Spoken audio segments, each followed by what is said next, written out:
Madame, Messieurs, bienvenue à votre émission Somoza Safari. La nécessité de chercher un sens à ce jour pour assumer sa destinée est un appel incessant que tout être humain entend en lui. L'assumer, si ce n'est la transformer sur tous les plans, au lieu de la subir naïvement et d'être tiré ainsi jusqu'à la mort, cette nécessité lui est immanente comme le fait de vivre. Il faut apprendre aux êtres humains à se défaire des illusions et à s'éduquer aux pensées correspondant à l'essence de l'humanité. Tel est l'objectif de cet espace. Somoza Safari traite des thématiques d'ordre de la pensée et de l'esprit. Comprendre les sujets abordés ici exige de vous une prédisposition à un effort personnel. Cette approche vous semble étrange, nous le reconnaissons, car vous êtes habitué à rechercher les motivations et justifications de vos actions au travers des autres. Vous agissez ou pensez de cette manière-ci parce que tout le monde le fait ou le pense ainsi autour de vous, ou encore parce que vous avez peur d'être marginalisé. Comprendre les fondements de la pensée et de l'esprit humain vous permettra de réaliser vos responsabilités, tant individuelles que collectives, sans ignorer ou exclure qui que ce soit. Pour prétendre avancer un quelconque avis sur ce qui est dit ici, rassurez-vous, Madame, Messieurs, que vous avez écouté et réécouté sans a priori. Sinon, comment seriez-vous objectif? Contact plus 243 89 35 62 045, courriel washu2012@gmail.com, washu UASHU.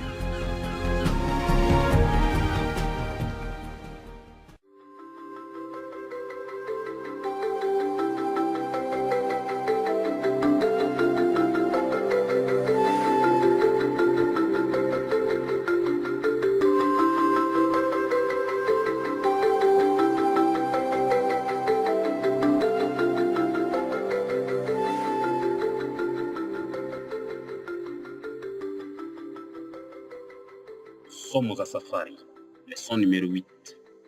Le mariage, Ndoa.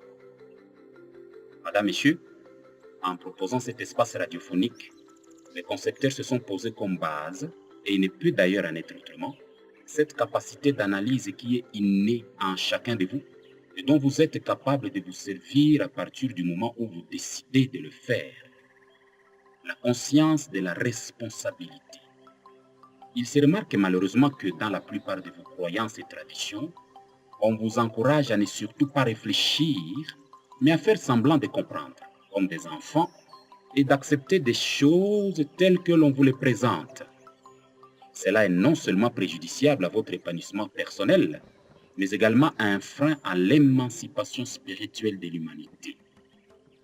Que savez-vous vraiment? Et si les évidences dont vous vous contentez ne l'étaient pas?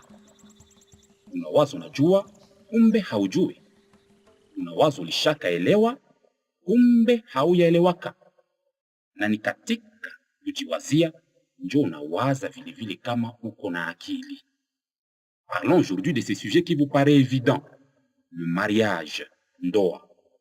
Tout de suite, à moins que l'orateur se trompe, vous voyez deux individus devant l'officier de l'état civil. Deux familles en célébration, des cadeaux qui coulent à flot. Et du divorce, vous voyez également deux individus devant l'officier de l'état civil.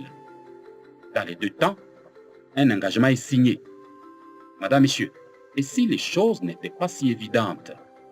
Et si les choses étaient tellement simples et naturelles que vous ne pourriez imaginer? Oui, l'action est simple et banale, mais les conséquences sont gigantesques. Dans toutes ces cérémonies, une réalité reste perceptible pourtant. Vous dites, et à raison, consommer le mariage. Oui, un mariage n'a pas lieu s'il n'est pas consommé, c'est-à-dire s'il n'y a pas d'union des corps ou union sexuelle. Appelez cela comme bon vous semble. Vous pouvez signer un papier, donner tous les cadeaux, danser et boire, mais aussi longtemps qu'il n'est pas consommé, le mariage n'a pas lieu. Vous le savez, Madame, Messieurs, vous le sentez. C'est l'acte qui donne vie à un mariage. C'est l'acte qui est le mariage. C'est pourquoi vous dites, venez enregistrer votre mariage. Alors vous parlez de mariage civil. Ici, on tient compte de l'accord des parents, ailleurs non. Les cérémonies et rituels dépendent d'un lieu à un autre. Mais le mariage, lui, est universel puisque naturel. Tendo la ndoa, hiyo tendo ndiyo inawaunganisha katika ndoa. Mnakuwa bibi na bwana maisha yenu yote, wala haiko tena rahisi kuwachanisha. Ijulikane, isijulikane, ikubaliwe na watu, isikubaliwe, muiandikishe kuleta, musiandikishe. Kiisha tendo ya ndoa, baba, mama, mnakuwa wa ndoa maisha yenu yote. Madame, Monsieur, vous savez que chaque être humain a ce qu'on appelle un aura, A-U-R-A. Cette sphère spirituelle personnelle dans laquelle on retrouve les traces de vos pensées et de tous ceux qui vous accompagnent avant votre naissance ou incarnation, durant votre séjour dans la chair et au-delà. Il y en a parmi vous qui savent comment entrer dans l'aura de quelqu'un et y mettre le trouble. Quelques pensées d'un individu peut également semer la confusion dans un aura et causer le trouble. L'orateur vous prévient, Madame, Monsieur, faites attention à vos pensées.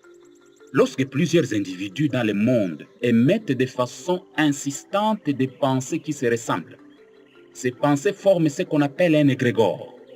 Tous les événements dans la vie des êtres humains, Madame, Monsieur, sont œuvres des égrégores. Vous émettez une pensée quelconque, la pensée vous relie à un égrégore, et l'égrégore matérialise votre souhait. Quelle que soit la nature de votre pensée, utile ou nuisible, il suffit d'insister, et cela se réalisera tôt ou tard. Vous dites, et à raison, j'ai eu de la chance de ne pas avoir été attrapé. Dieu m'a aidé à réaliser ceci ou cela, quel que soit ce que vous faites. L'orateur vous prévient, Madame, Messieurs, faites attention à vos pensées et à vos souhaits. L'acte de mariage, ou tendo la ndoa, permet maintenant aux auras des individus de former un égrégore spécifique à eux. L'égrégore formé par l'union sexuelle va désormais influencer la vie des deux individus toute leur vie, quel que soit votre âge ou les circonstances dans lesquelles l'acte de mariage a été conclu. Un égrégore est créé et vos vies vont en subir les conséquences, heureuses ou malheureuses, dans le temps et dans l'espace. Kupitia tendo la ndoa, mnajiumbia mbingu ambayo itawasindikiza maisha yenu yote kwa kuwarudishia mema au mabaya. Hata mwachane kimwili, kile mulichoumba kupitia tendo la ndoa kitawasindikiza maisha yenu yote kwa mema au mabaya, na ni hapo ndiko hatari maishani yatokea. De la même manière que l'on peut semer le trouble dans un aura, on peut également troubler un égrégore, soit à partir des conditions de sa création, c'est-à-dire les circonstances et acteurs impliqués dans ce mariage, soit à travers des circonstances ultérieures. Tenez, l'individu A se marie à B, c'est-à-dire ils s'unissent sexuellement, comme vous le dites. Mais au lieu de fonder un foyer et d'éviter de s'embrouiller, les voilà qui vont chacun son chemin. Rappelez-vous, un égrégore est déjà créé et colle désormais à la vie de ces deux individus. Ils ont cessé d'être naturellement célibataires puisqu'ils sont déjà mariés. Que cela soit connu, reconnu ou pas, la loi du mariage est auto-agissante. Réfléchissons en mathématiques et reliez alors A et B par deux flèches aller-retour. Si maintenant A va ensuite se marier avec C, par ce mariage de A et C, B vient de se marier également avec C, puisqu'ils forment maintenant un égrégore à 3, reliés non seulement A et C par des flèches aller-retour, mais également B et C par les mêmes flèches. Mais comme B et C sont probablement de même sexe, ils sont homosexuels dans ce mariage à 3. Ils peuvent ne jamais se rencontrer physiquement, mais ils sont homosexuels puisqu'ils sont mariés à travers A. Un trouble est semé dans cet égrégore. Vous pouvez continuer cette imagination qui n'en est pas une, puisque B peut aller se marier à quelqu'un d'autre et peut-être que C n'était plus vierge.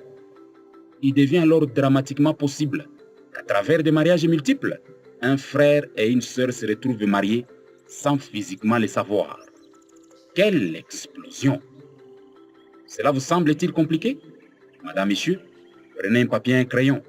Représentez tout ceci pour vous rendre compte des complications qu'engendre une union sexuelle ou un acte de mariage. Tendo la ndoa. Il n'y a pas un médicament à prendre, un jeune à faire, un agneau à tuer, une somme d'argent à donner pour vous séparer de ce qui désormais fait partie intégrante de votre vie. Ce n'est pas un juge, un prêtre, un parent ou une tierce personne de décider que vous êtes marié ou pas. Après tendo la ndoa, acte de mariage, vous êtes marié à vie. Même si vous vous séparez et allez vous unir à d'autres, vous ne faites que vous charger davantage. Vous ne faites qu'augmenter le nombre de vos maris et de vos femmes, et vous forcez même des hommes et des femmes à se marier à travers vous, ce qui engendre des complications sévères dans le monde. C'est ainsi que la nature fonctionne, que vous en soyez conscient ou pas. Madame, Monsieur, la nature ne regarde pas vos humeurs ou vos considérations. Elle est juste, c'est tout. Et Somos à Safari vous le révèle aujourd'hui. En consommant l'acte de mariage avec un individu, vous vous liez à vie, que vos proches le sachent ou pas. Mama, baba, maisha haiko mchezo. Na katika tendo la ndoa, ni maisha yenu ndio munasheta. Munaomba kenye kitawasindikiza maishani mwenu yote.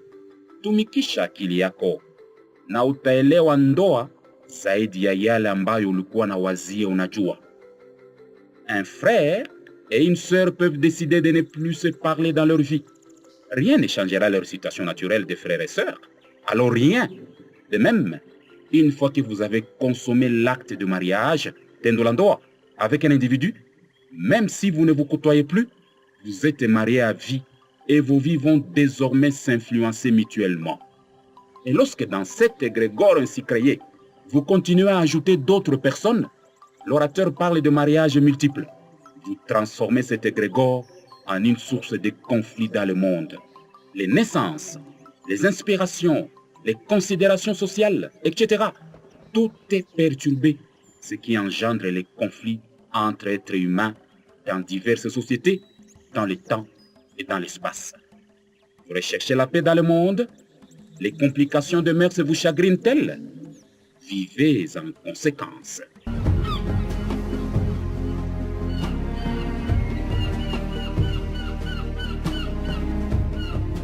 Madame, Messieurs, vous venez de suivre l'émission Somos à Safari. Somos à Safari est une émission dans laquelle nous abordons des thématiques d'ordre de la pensée et de l'esprit. Comme vous l'aurez remarqué, et puisqu'il faut reconnaître à chacun de vous des capacités intellectuelles naturelles d'analyse, les initiateurs de ce programme n'ont nullement comme ambition première de vous apporter des réponses ou des solutions toutes faites. Ils veulent plutôt susciter en vous des questionnements et proposer des méthodologies d'action. Quant aux réponses ou solutions, il n'incombe qu'à vous et vous seul de les trouver en vous. Sinon, comment deviendrez-vous responsable? Vous pouvez ignorer cette réflexion et continuer à vivre comme bon vous semble. Vous pouvez également décider de vous arrêter un petit instant et vous demander si ce qui est énoncé ici ne serait pas la base de l'intelligence humaine, si les conséquences de cette réflexion n'affecteraient pas votre quotidien tant local que global, quel que soit votre pays et communauté de naissance, votre niveau d'instruction, votre métier, la morphologie de votre corps, bref, quels que soient vos avoirs. La vérité de l'esprit, en effet, Madame, Messieurs, n'exclut personne. Elle ne communautarise pas et ne justifie aucune tuerie non plus, peu importe le temps et l'espace. Alors, discutez-en avec votre proche en affinité. Vous pouvez également appeler au plus 243 89 35 62 045 ou écrire à ouashu2012@gmail.com. Ouashu, UASHU. Merci de votre attention et à la prochaine.